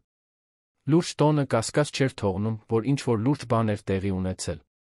Գրադարան հասնելուն պես Նինային դիմավորեցին գործընկերների շփոթված հայացքները։ Տնօրենի սենյակում տիկին Սանդրայից բացի ներկա էին քաղաքապետարանի մշակույթի վարչության պետը կոստյումով մի տղամարդ, ում Նինան երբեք չէր տեսել։ Նինա, սա պարոն Պողոս Մարտինյանն է, մշակույթի քարտուղարության իրավական խորհրդականը, ներկայացրեց Սանդրան, տեսանելիորեն անհարմարավետ զգալով։ Մենք որոշ բողոքներ ենք ստացել ձեր վարքի մասին։ Իմ վարքի մասին, շփոթված կրկնեց Նինան։ Տիկին Հովհաննիսյան, միջամտեց տղամարդը, ձեր հարաբերությունները գործարար Հակոբ Վարդանյանի հետ անպատշաճ իրավիճակներ են առաջացրել պետական ծառայողի համար։ Մենք ունենք գրադարանում երեխաներին հետապնդող պապարացիների, լրագրողների կողմից մոտեցող աշխատակիցների գրանցումներ, ավելի լուրջ բողոքներ, որ դուք օգտագործում եք ձեր դիրքը Վարդանյան խմբի համար գործարքներ հեշտացնելու համար։ Դա անհեթեթություն է, բողոքեց Նինան, վրդովված։ Ես երբեք իմ անձնական կյանքը չեմ խառնել իմ աշխատանքին։ Ցավոք, շարունակեց Սանդրան, հանրային ընկալումը տարբեր է։ Եվ որպես ծառայողներ, մենք պետք է հոգ տանենք հաստատության իմիջի մասին։ Ինչը հետեց, մի շարք անորոշ մեղադրանքներ, ակնարկներ էին շահերի բախման մասին։ Վերջնական դատավճիռը հարվածի պես էր։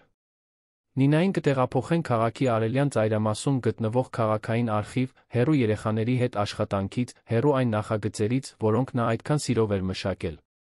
Դա ժամանակավոր է, հավաստիացրեց Սանդրան, առանց նրան նայելու։ Մինչ իրավիճակը կնորմալանա։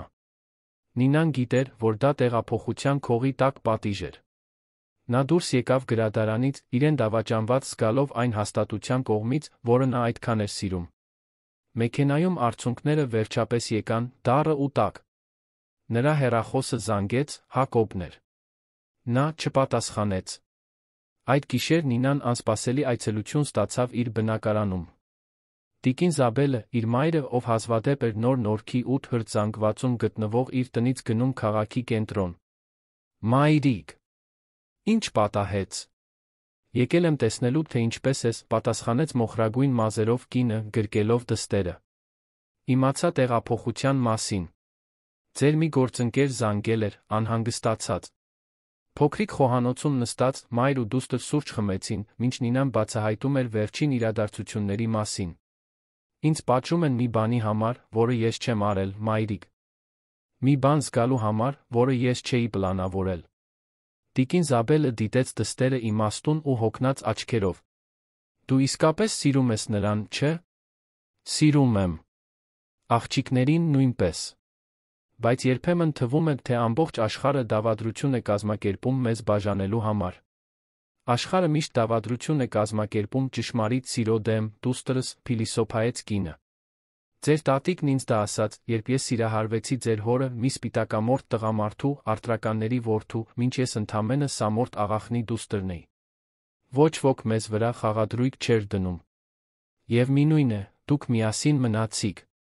20 տարի, մինչ նա հեռացավ այս կյանքից»։ Տիկին Զաբելը բռնեց դստեր ձեռքերը, կոշտացած տասնամյակների տնային աշխատանքից։ «Եթե զգացմունքն իրական է, Նինա, արժե պայքարել։ Նույնիսկ եթե ամբողջ աշխարհը կասկածի»։ Մոր հեռանալուց հետո Նինան դժվար որոշում կայացրեց։ Վերցրեց հեռախոսը, զանգեց Հակոբին։ «Պետք է խոսենք»։ «Ոչ թե հեռախոսով»։ 1 ժամ անց նա մենակ եկավ, առանց վարորդի կամ անվտանգության աշխատակիցների, վարելով հորը պատկանող հին Լադա Ժիգուլին։ «Ինչ պատահեց», հարցրեց նա, տեսնելով Նինայի հյուծված դեմքը։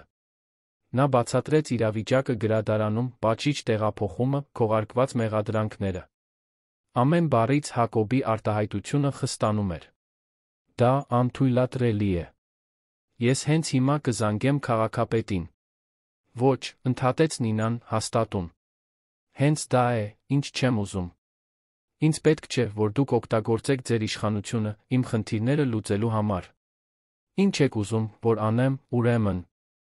Կանգնած մնամ, տեսնելով, թե ինչպես են ձեզ անարդարացիորեն վերաբերվում։ Ես ուզում եմ, որ հասկանաք, թե ինչ է դա նշանակում»։ Նա խորը շունչ քաշեց։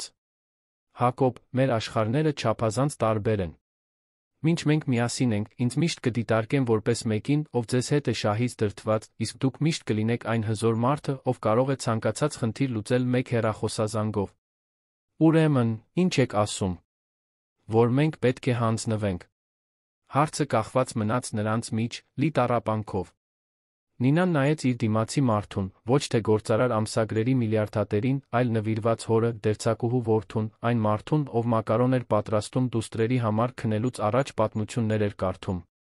«Ես ասում եմ, որ մենք պետք է գտնենք մի հավասարակշռություն, որը մերն է, ոչ թե արտաքին աշխարհի կողմից պարտադրված»։ Հակոբը նստեց նրա կողքին փոքրիկ բազմոցին, իր ձեռքերը նրա ձեռքերի մեջ առնելով։ «Ինչ եք իսկապես ուզում, Նինա։ Առանց ինձ, աղջիկների, աշխատանքի կամ լրատվամիջոցների մասին մտածելու։ Ինչ եք դուք, Նինա Հովհաննիսյանը, ցանկանում ձեր կյանքի համար»։ Հարցը նրան զարմացրեց։ Որքան ժամանակ էր, որ նա չէր մտածել միայն իր ցանկությունների մասին։ Համալսարանից հետո, միգուցե։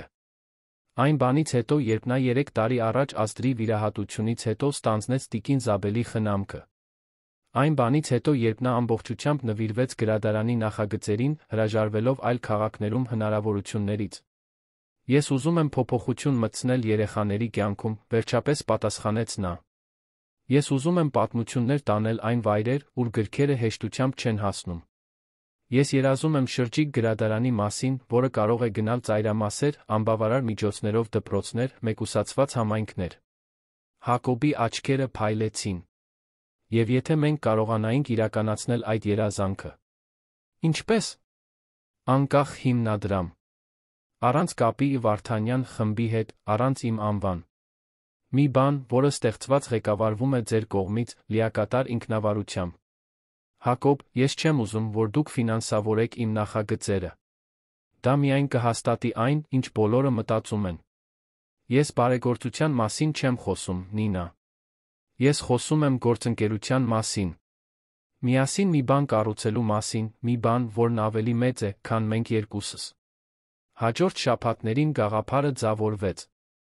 Նինան անվճար արձակուրդ խնդրեց քաղաքապետարանից, որոշում, որը նրան անքուն գիշերներ արժեցրեց, բայց անսպասելի ազատություն բերեց։ Հակոբի աննկատ օգնությամբ, բայց հիմնականում օգտագործելով իր սեփական կապերը մշակութային ոլորտում, նա ստեղծեց պատմությունների քարավանը շրջիկ գրադարանների նախագիծ, որը գրքեր պատմություններ կտաներ Երանի ծայրամասերի հանրակրթական դպրոցներ համայնքներ։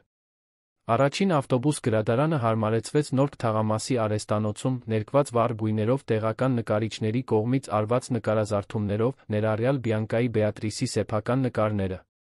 Ներսը հագեցվեց դարակներով, գունեղ բարձերով, ներկայացումների համար փոքրիկ բեմով, կրթական ֆիլմերի ցուցադրման համար աուդիովիզուալ համակարգով։ Նինան հավաքագրեց գործընկեր գրադարանավարների, թոշակառու ուսուցիչների, համալսարանական կամավորների, ձևավորելու առաջին թիմը։ Քարավանի բացման կեսօրին, Էրեբունի հեռավոր թաղամասի քաղաքային դպրոցում, Նինան դիտում էր երեխաներին, ովքեր հիացմունքով ուսումնասիրում էին գրքերը։ Հակոբն այնտեղ էր, աննկատ, առանց ուշադրություն գրավելու, ընդամենը մեկ այլ մեծահասակ, ով օգնում էր կազմակերպել գործունեությունը։ Երկվորյակները խառնվում էին մյուս երեխաների հետ, մասնակցելով պատմություններ պատմելուն, առանց արտոնությունների կամ հատուկ վերաբերմունքի, որոնք սովորաբար գրավում էին։ Նայեք, մորաքույր Նինա, ես գտա նույնը, ինչ դուք ինձ տվեցիք, բացականչեց Բիանկան, ցույց տալով գույների հրեշը, օրինակը։ Ինչ հրաշալի։ Ինչու՞ չեք կարդում ձեր նոր ընկերների համար, առաջարկեց Նինան, հուզված տեսնելով, թե ինչպես է ամաչկոտ աղջիկը բնականաբար ստանձնում պատմողի դերը փոքրիկ խմբի համար։ Ավելի ուշ, երբ գործունեությունն ավարտվեց, երեխաները վերադարձան իրենց տներ, Նինան Հակոբը նստեցին գունեղ ավտոբուսի աստիճաններին, դիտելով մայրամուտը Երանի ծայրամասում։ Դուք երջանիկ եք, հարցրեց նա։ Ավելի շատ, քան պատկերացնում էի, որ հնարավոր է, պատասխանեց նա, գլուխը հենելով նրա ուսին։ Երկվորյակները խաղում էին մի քանի մետր հեռավորության վրա, տիկին Զաբելի ուշադիր հայացքի տակ, ով եկել էր դստեր մեծ օրը պատվելու։ Տիկինը ոգորված զրուցում էր Ռեգինայի, աղջիկների տնային տնտեսուհու հետ, բաղադրատոմսեր պատմություններ փոխանակելով երեխաների չարաճճությունների մասին։ Ուղղակի նայեք նրանց, մեկնաբանեց Նինան, մատնանշելով իր մորը Հակոբի աշխատակցին, ովքեր այժմ ծիծաղում էին որպես հին ընկերներ։ Ով կմտածեր։ Տարբեր աշխարհներ, նույն մարդիկ, փիլիսոփայեց Հակոբը։ Հենց այդ պահին Բեատրիսը վազելով մոտեցավ, նկարը ձեռքին։ Նայեք, ինչ եմ արել։ Դա ավտոբուս գրադարանի գունեղ նկարազարդումն էր, Նինան վարորդի պատուհանից շուրջ բոլորը ժպտացող երեխաների բազմություն։ Վերին անկյունում նա թեք տառերով գրել էր. Մայրիկի քարավանը։ Նինան սառեց, կարդալով բառերը, նյարդայնորեն նայելով Հակոբին։ Առաջին անգամն էր, որ աղջիկներից մեկն իրեն այդպես էր կոչում։ Նա ժպտաց, մեղմորեն սեղմելով նրա ձեռքը, տալով նրան լուռ վստահություն, որ ամեն ինչ կարգին է։ Շատ գեղեցիկ է, իմ սեր, պատասխանեց Նինան, գրկելով աղջկան արցունքներն։ Աչքերին։ Այդ գիշեր, տիկին Զաբելին տուն տանելուց ավտոբուս գրադարանը վարձակալած անվտանգ ավտոտնակ տանելուց հետո, Նինան ընդունեց Հակոբի պենթհաուսում քնելու հրավերը։ Աղջիկներն արդեն սովոր էին նրա երբեմնի ներկայությանը, բայց այս անգամ այլ էր զգում։ Երբ երեխաները վերջապես քնեցին պատմությունների նստաշրջանից հետո, Նինան Հակոբը նստեցին համայնապատկերային պատշգամբում, որն առաջարկում էր լուսավորված քաղաքի հիասքանչ տեսարան։ Բեատրիսն ինձ այսօր մայրիկ կոչեց, մեկնաբանեց Նինան, դեռ մարսելով հույզը։ Դա ձեզ անհանգստացնում է։ Մի փոքր վախեցնում է։ Դա հսկայական պատասխանատվություն է։ Հակոբը նրա ձեռքերը վերցրեց իր ձեռքերի մեջ։ Նինա, դուք արդեն նվաճել եք այդ տեղը նրանց սրտերում։ Եվ իմում։ Երանի աստղազարդ երկնքի տակ, քաղաքը նրանց ոտքերի տակ, Հակոբը Նինան պարտավորություն կնքեցին, որը գերազանցում էր սոցիալական կոնվենցիաները կամ արտաքին սպասելիքները։ Դա հեքիաթ չէր արքայազնի պլեբեյուհու միջ, ինչպես մամուլը համառորեն փորձում էր պատկերել։ Դա երկու մարդու իրական պատմություն էր, ովքեր, չնայած ծագման տարբերություններին, կիսում էին էական արժեքներ նոր բան կառուցելու քաջություն, միասին։ Պատմությունների քարավանը աճեց հաջորդ շաբաթներին, գրավելով մամուլի դրական ուշադրությունը, այս անգամ կենտրոնանալով սոցիալական նախագծի վրա, ոչ թե դրա ստեղծողների սիրավեպի վրա։ Նինան վերականգնեց իր մասնագիտական վստահությունը, բացահայտելով, որ իր գիրքը գրքերի երեխաների հանդեպ կարող է ծաղկել քաղաքային գրադարանի պատերից դուրս։ Հակոբը իր հերթին վերագտավ մի պարզություն, որը կորցրել էր խորհրդի հանդիպումների եռամսյակային հաշվետվությունների մեջ։ Նա սկսեց ավելի շատ ժամանակ հատկացնել դուստրերին, պատվիրակել պարտականությունները ընկերությունում, պարբերաբար այցելել Կոնդի այն երկհարկանի տունը, որտեղ մեծացել էր։ Նինայի ներկայությունը նրա կյանքում պարզապես սիրավեպ չէր, այլ մշտական հիշեցում այն արժեքների մասին, որոնք նրա մայրը, տիկին Գոհարը, սովորեցրել էր նրան։ Մի սովորական կեսօրին, երբ նրանք կազմակերպում էին քարավանի համար նվիրաբերված գրքերը, Բեատրիսը լրջորեն նայեց Նինային հարցրեց. «Դուք մեզ հետ կմնաք, հավերժ»։ Հարցը իր մանկական պարզության մեջ կրում էր բոլոր այն անորոշությունների բեռը, որոնք դեռ կախված էին նրանց հարաբերությունների վրա։ Նինան նայեց Հակոբին, ով սպասում էր նրա պատասխանին դստեր նույն հետաքրքրությամբ։ «Եթե դուք ինձ ուզում եք մոտիկ, այո», պատասխանեց նա, զգալով, թե ինչպես է սիրտը արագանում։ «Ես ուզում եմ», համոզված հայտարարեց Բեատրիսը։ «Ես ուզում եմ, որ դուք իմ մայրիկը լինեք, հավերժ»։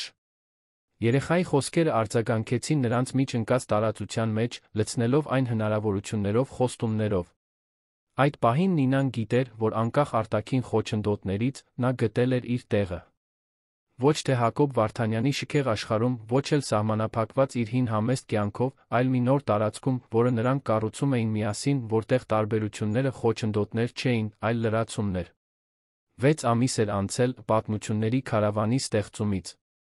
Այն նախագիծը, որը սկսվել էր մեկ ավտոբուս գրադարանով, այժմ ուներ 3 գունեղ մեքենա, որոնք շրջում էին մեծ երանում, գրքեր մշակութային գործունեություն տանելով կարիքավոր համայնքներ։ Նինան հավաքել էր մանկավարժների, պատմողների համալսարանական կամավորների նվիրված թիմ, իր երազանքը վերածելով իրականության, որն ազդում էր հազարավոր երեխաների վրա։ Նրա հարաբերությունները Հակոբի երկվորյակների հետ նույնպես ծաղկում էին, ստեղծելով նոր ռիթմեր, ավանդույթներ։ Ուրբաթ երեկոները հատկացված էին Կոնդի երկհարկանի տանը ընթրիքների համար, որտեղ Հակոբը պատրաստում էր բաղադրատոմսեր, որոնք սովորել էր մորից։ Շաբաթ օրերին նրանք միասին մասնակցում էին քարավանի գործունեությանը։ Կիրակի օրերը պիկնիկի օրեր էին երիտասարդության զբոսայգում կամ զբոսանքներ քաղաքի պատմական կենտրոնում։ Մի պարզ առօրյա, որը թանկարժեք հիշողություններ էր կառուցում։ Մամուլը, ի սկզբանե տարվածը միլիարդատերի սիրավեպով, աստիճանաբար կորցրեց հետաքրքրությունը սիրո պատմության նկատմամբ, կենտրոնանալով նախագծի սոցիալական ազդեցության վրա։ Նինան, նախկինում պատկերված որպես ժամանակակից մոխրոտ, սկսեց ճանաչվել քարավանի ղեկավարությամբ իր աշխատանքի համար։ Հակոբը իր հերթին սկսեց այլ լույսի ներքո դիտարկվել, ոչ միայն որպես Վարդանյան խմբի անողոք գործադիր տնօրեն, այլ որպես սոցիալական գործերին նվիրված մարդ։ Մի շաբաթ առավոտյան, երբ Նինան գրքեր էր կազմակերպում Էրեբունի ծայրամասային թաղամասերից մեկի հրապարակում կայանված ավտոբուս գրադարանում, անսպասելի զանգ ստացավ քաղաքային գրադարանի տնօրեն, տիկին Սանդրայից։ «Նինա, հուսով եմ, չեմ ընդհատում»։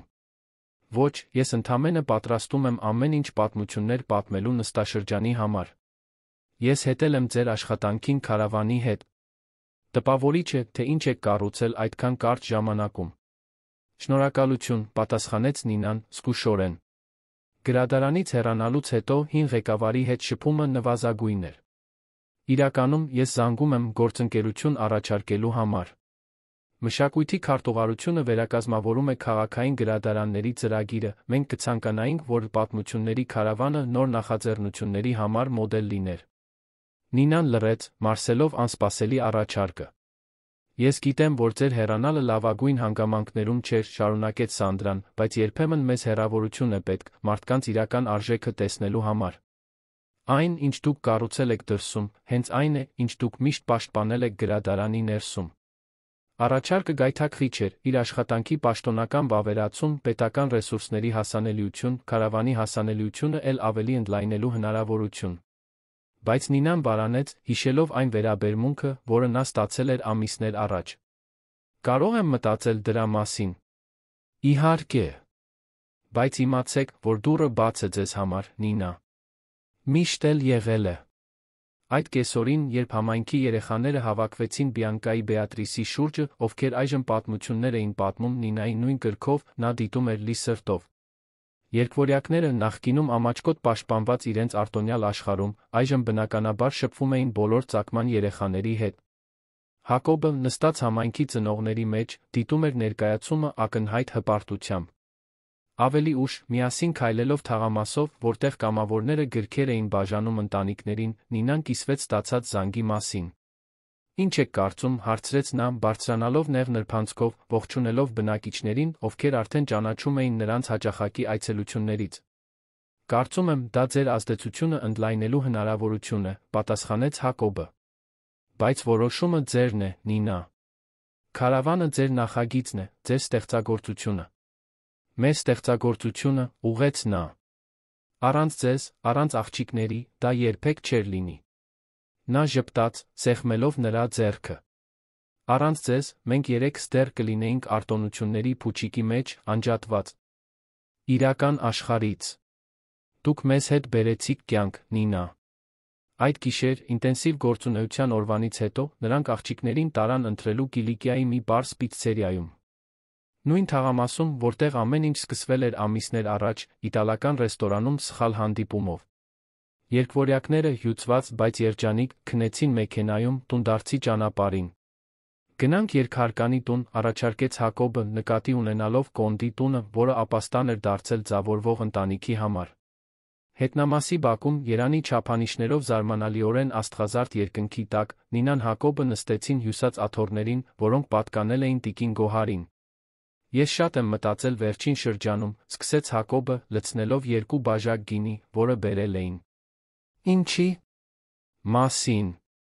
Պատկանելության մասին։ Տան մասին։ Այն մասին, թե ինչն է իսկապես կարևոր։ Նինան ուշադիր դիտեց նրան։ Նա լավ գիտեր այդ մտածկոտ տոնը։ Երբ Հելենը մահացավ, շարունակեց նա, ես կարծեցի, որ երբեք իսկական տուն չեմ գտնի։ Ես ընկերություններ կառուցեցի, ռեսուրսներ կուտակեցի, ամրոց ստեղծեցի աղջիկներին պաշտպանելու համար։ Բայց տունը պատերից կամ բանկային հաշիվներից չի կառուցվում։ Այն կառուցվում է մարդկանցից, լրացրեց Նինան։ Փոքրիկ կիսված պահերից։ Հենց այդպես։ Հակոբը բաժակը դրեց սեղանին, գրպանից մի բան հանեց։ Դա շքեղ զարդերի տուփ չէր, այլ պարզ փաթեթ, գունեղ թղթով ատլասե ժապավենով։ Աղջիկներն ինձ օգնեցին դա անել։ Հետաքրքրված, Նինան բացեց փաթեթը, բացահայտելով փոքրիկ գունեղ քարերից պատրաստված ձեռագործ մատանի, ոսկեթելով միահյուսված։ Դրանք քարեր են, որոնք մենք միասին հավաքել ենք մեր ուղղությունների ընթացքում վերջին ամիսներին, բացատրեց նա։ Կապույտը Սանա լճի ափից է, որտեղ մենք լողալու էինք գնացել։ Կանաչը բուսաբանական այգուց է։ Կարմիրը վերնիսաժից գնաց արհեստագործական իրից է։ Նինան զգուշությամբ բռնած էր մատանին, հուզված նվերի նշանակալի պարզությունից։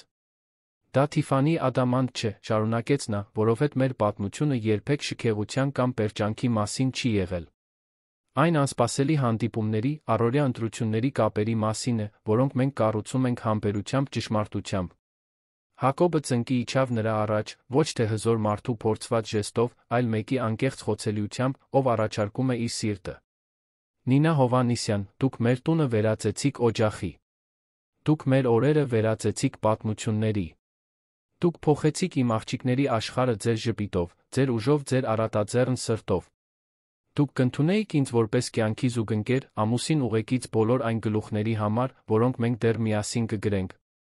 Նինայի աչքերը արցունքոտվեցին։ Դա պարզապես ամուսնության առաջարկ չէր, այլ ընդհանուր ճանապարհի ճանաչում, տարբեր աշխարհների, որոնք միահյուսվել էին, ստեղծելու նոր թանկարժեք բան։ Այո, պարզապես պատասխանեց նա, մեկնելով ձեռքը, որպեսզի նա դնի ձեռագործ մատանին իր մատին։ Բոլոր գլուխների, բոլոր պատմությունների, բոլոր օրերի համար։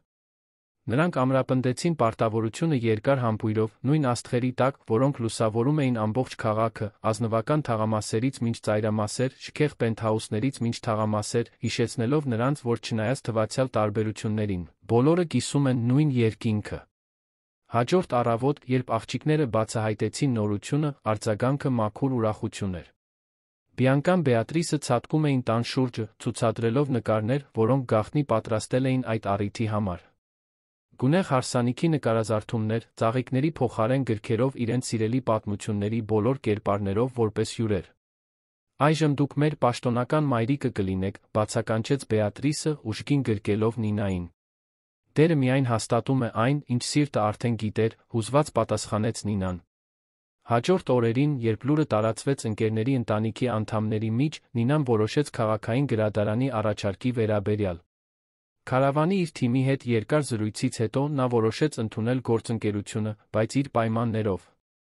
Ինքնավարություն նախագծի համար բնօրինակ էության պահպանում առաջնահերթ ընդլայնում դեպի քաղաքի ամենակարիքավոր տարածքները։ Զուգահեռաբար սկսվեցին հարսանիքի նախապատրաստությունները։ Ոչ թե մեծ իրադարձություն, ինչպես կսպասվեր Վարդանյան խմբի գործադիր տնօրենից, այլ մտերիմ տոնակատարություն Կոնդի երկհարկանի տան այգում, ընդամենը իրենց կյանքի իսկապես նշանակալի մարդկանց հետ։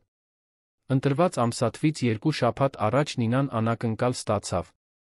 Քարավանի գրասենյակ հասնելուն պես նա տեսավ Հակոբին երկվորյակներին, սպասելով նրան մեծ ծրարը ձեռքներին։ «Ինչ է սա»։ «Հարսանեկան վաղաժամ նվեր», պատասխանեց Հակոբը, մինչ աղջիկները ժպտում էին, գաղտնիքի հանցակից լինելով։ Ծրարի ներսում պաշտոնական փաստաթղթեր էին։ Կոնդի երկհարկանի տան սեփականության վկայականը, փոխանցվածը պատմությունների քարավանի անվանը, դառնալու նախագծի մշտական շտաբը։ Հակոբ, դա… Նինան բառեր չէր գտնում։ Դա ճիշտ տեղն է այն բանի համար, ինչ դուք կառուցել եք, բացատրեց նա։ Այն տունը, որտեղ մայրս ինձ սովորեցրել է սիրել պատմությունները, այժմ կլինի մի տարածք, որտեղ այլ երեխաներ կկարողանան բացահայտել այդ նույն սերը։ Ժեստը շատ ավելին էր, քան անշարժ գույքի նվիրատվություն։ Դա միահյուսված աշխարհների խորհրդանշական միաձուլումն էր, Կոնդի երկհարկանի տան անկեղծ պարզությունը, որտեղ Հակոբը մեծացել էր, Նինայի գրքի հետ, գիտելիքներ կիսելու համար։ Հարսանիքը տեղի ունեցավ գարնանային արոտ կեսօրին։ Երկհարկանի տան այգին զարդարված էր էլեգանտ պարզությամբ։ Գունեղ թղթե լապտերներ էին կախված ծառերից, ժանյակե սփռոցներով ծածկված կոպիտ սեղաններ, համայնքի արհեստավորուհիների կողմից պատրաստված դաշտային ծաղիկների կոմպոզիցիաներ կերամիկական ծաղկամաններում, երեխաների կողմից պատրաստված քարավանի արհեստանոցներում։ Տիկին Զաբելը, հուզված, օգնեց դստերը պատրաստվել։ Նինան ընտրեց պարզ սպիտակ բամբակյա զգեստ, նուրբ ասեղնագործություններով, ծաղկե պսակ մազերին ոչ մի զարդ, բացի այն ձեռագործ մատանուց, որը Հակոբն էր տվել նրան։ Նա շողում էր իր անկեղծությամբ։ Երկվորյակները, հագնված նույն բաց կապույտ զգեստներով, ծաղկաթերթեր էին շաղ տալիս ճանապարհին, ազդարարելով հարսնացուի ժամանումը։ Հակոբը սպասում էր բակի հին թթենու տակ, հագնած պարզ կոստյում, առանց փողկապի։ Ոչ թե ամսագրերի հզոր գործարարը, այլ պարզապես մի սիրահարված մարդ, ով պատրաստվում էր պաշտոնականացնել մի միություն, որն արդեն գոյություն ուներ իր էությամբ։ Արարողությունը, որը վարում էր ընտանիքի ընկեր դատավորը, կարճ էր ու հուզիչ։ Երդումները, որոնք գրել էին իրենք, արտացոլում էին այն եզակի ճանապարհը, որը նրանք անցել էին։ Պատահական հանդիպումից մինչ գիտակցված կապերի կառուցում, սկզբնական անվստահությունից մինչ լիակատար վստահություն, թվացյալ տարբերություններից մինչ էական նմանություններ։ Դուք ինձ սովորեցրիք, որ իսկական հարստությունը չի չափվում թվերով, հայտարարեց Հակոբը, ձայնը խեղդված հույզերից։ Այն մեր դուստրերի ժպիտների, կիսված պահերի, անկեղծ լինելու քաջության մեջ է։ Դուք ինձ ցույց տվեցիք, որ հնարավոր է գերազանցել պիտակներն ու սպասելիքները, պատասխանեց Նինան։ Որ մենք կարող ենք կամուրջներ կառուցել տարբեր աշխարհների միջ ստեղծել մի եզակի բան, որը միայն մերն է։ Երբ դատավորը նրանց պաշտոնապես ամուսնացած հայտարարեց, միայն երկու մարդ չմիացան, այլ ընտանիքներ, պատմություններ, հնարավորություններ։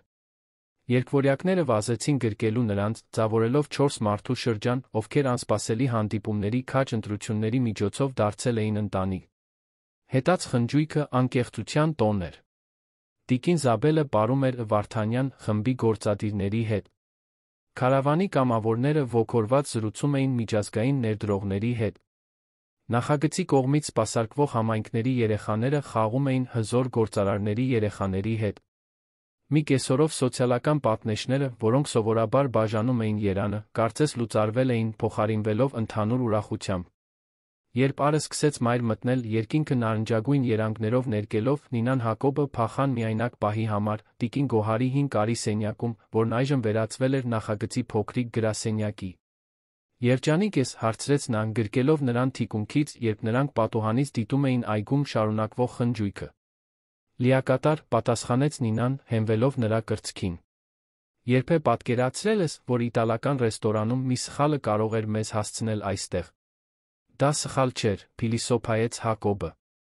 Դա ճակատագիրն էր, որը շտկում էր այն ուղին, որը ես կորցրել էի։ Հենց այդ պահին Բեատրիսը Բիանկան վազելով մտան սենյակ, բերելով նոր նկար, որը միասին էին ստեղծել։ Նկարազարդումը ցույց էր տալիս երկհարկանի տունը, վերածված մեծ գունեղ գրադարանի, որի այգում խաղում էին բոլոր գույների երեխաներ։ Նկարի կենտրոնում 4 ձեռք ձեռքի տված կերպարներ ներկայացնում էին այն ընտանիքը, որը նրանք կառուցել էին։ «Ձեզ համար», ասաց Բեատրիսը, հպարտությամբ հանձնելով նկարը։ «Դա մեր հարսանեկան նվերն է»։ Նինան Հակոբը հուզմունքով դիտեցին նկարազարդումը, դրանում ճանաչելով ոչ միայն երեխաների սերը, այլ այն ապագան, որը նրանք կառուցում էին միասին։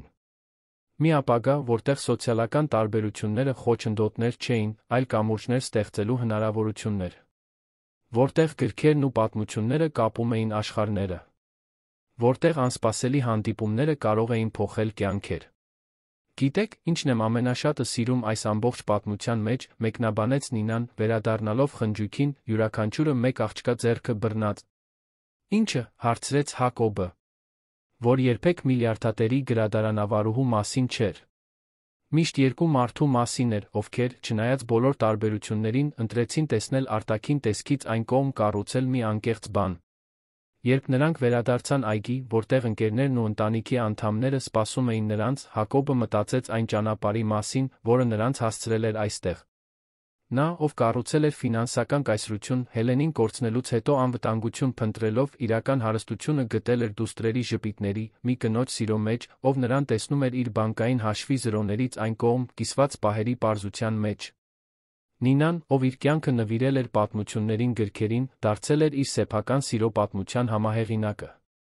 Ոչ թե իդեալականացված հեքիաթ, այլ իրական պատմություն, մարտահրավերներով, դժվար ընտրություններով, անկեղծ կյանքի անկատար գեղեցկությամբ։ Միասին նրանք վերաշարադրել էին այն սցենարը, որը աշխարհը փորձել էր պարտադրել նրանց։ Նրանք տաբլոիդների արքայազնն ու պլեբեյուհին չէին, ոչ էլ չարախոս մեկնաբանությունների միլիարդատերն ու օպորտունիստը։ Նրանք պարզապես Հակոբն ու Նինան էին։ Երկու հոգիներ, ովքեր հանդիպել էին իտալական ռեստորանի սխալ սեղանի մոտ, ընդդեմ բոլոր հավանականությունների, տուն էին կառուցել իրենց տարբեր աշխարհների միջ ընկած տարածքում։ Եվ մինչ նրանք պարում էին այգու գունեղ լապտերների տակ, շրջապատված բոլոր ծագման մարդկանցով, ովքեր միավորված էին սիրո տոնակատարությամբ, նրանք գիտեին, որ իրենց պատմությունը նոր էր սկսվում։ Նոր գլուխներ էին սպասվում, նոր մարտահրավերներ կառաջանային, բայց նրանք ամեն ինչ միասին կդիմակայեին, վստահությամբ, որ ամենաուժեղ կապերը հյուսվում են ոչ թե հարմարավետության կամ կոնվենցիայի, այլ առօրյա ընտրությունների, փոխադարձ հարգանքի անկեղծ սիրո միջոցով։ Մի սեր, որը, ինչպես Նինայի գրադարանի լավագույն գրքերը, գերազանցում էր կատեգորիաները, կոտրում էր սպասելիքները, խորը հետքեր էր թողնում բոլոր այն սրտերում, որոնց դիպչում էր։ Սիրելի ունկնդիրներ, հուսով ենք, որ Նինայի Հակոբի պատմությունը դիպել է ձեր սրտերին։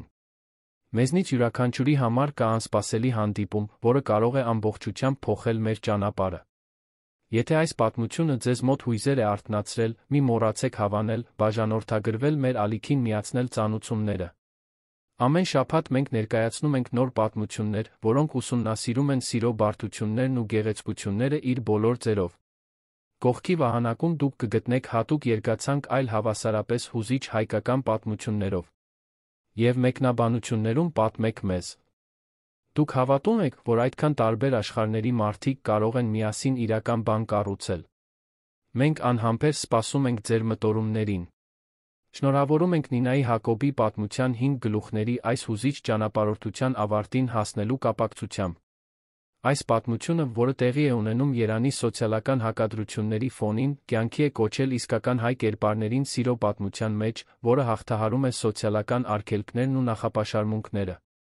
Իմ ստեղծած 5 գլուխները հավատարմորեն հետում են բնօրինակ նախադրյալին, այն հարմարեցնելով հայկական համատեքստին տեղական մշակութային տարրերով, ինչպիսիք են Կոնտ Կիլիկիա ավանդական թաղամասերը, քաղաքային հանրային գրադարանների իրականությունը, հյուսիսային պողոտայի գործարար էլիտայի Երանի ծայրամասերի ավելի պարզ համայնքների միջ հակադրությունները։